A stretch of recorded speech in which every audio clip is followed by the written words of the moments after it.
what we see is the Kutaisi International Airport. Now, Georgia has been expanding its ability to bring in tourists from all parts of the region. So their tourism is focused on not just bringing international tourists, but people also connected to Georgia with land borders. And Hungary, Russia, they're all around the corner, Turkey. And a lot of those tourists come in here as they find Georgia to be a fairly open place to be. For a year, you don't need a visa. You can just go out for a day and come back in for a year. So there have been a lot of people from around the region who've been coming and living and developing businesses in Georgia. The Georgians continue to promote a lot of their wines, a lot of their goods.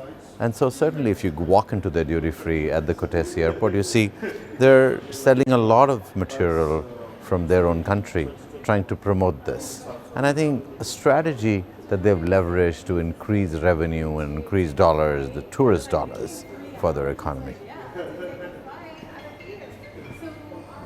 So if you see, most of the wine here is, Georgian.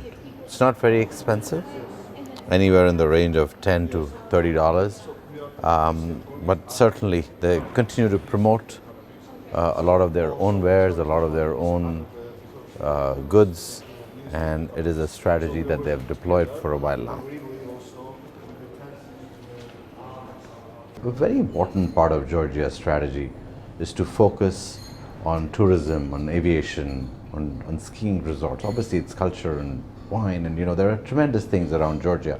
Now, the Deputy Minister of Economic Development and Sustainability, but she's specifically in charge of these areas. We're here to discuss with her. We're meeting Mariam today. Mariam, thank you very much for joining us. Now, let me start by asking you, what is the core principle when Georgia thought about, growing as a nation, expanding its horizons? Why has it decided to concentrate on these specific areas, very, very deeply? Well, we see that worldwide tourism has become a very big contributor to national economies, and we're very blessed and lucky to have a country which has very big potential, natural resources, climate and tourism products that we can capitalize on to further develop tourism industry.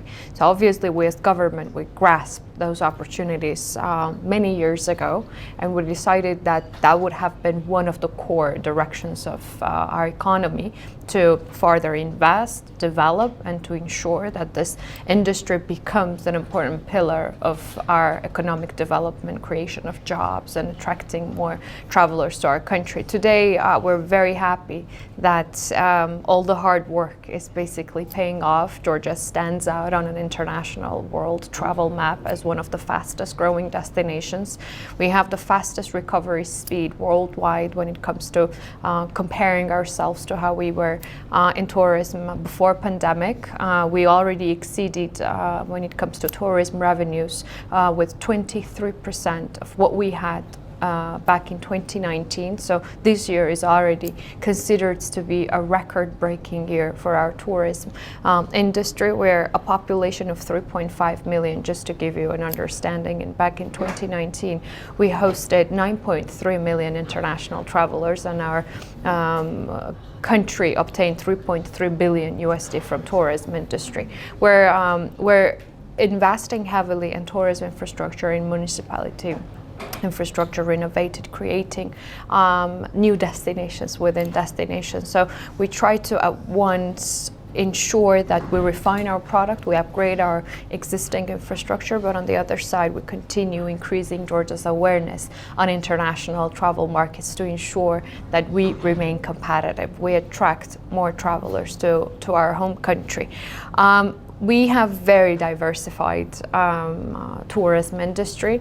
We see that travelers from all around the world are choosing Georgia for during 4 seasons, which is also a great thing to see, that we're not a seasonal destination. We're a 4-season destination, which means that in winter people would come to Georgia for skiing, in summer for the beach. Autumn is always great for harvest, because as you know, Georgia is birthplace of wine. So with various activities, with various tourism product, would it be cultural, would it be gastronomy, would it be adventurous, that gives us opportunity to reach out to any type of traveler who is willing to travel in any season.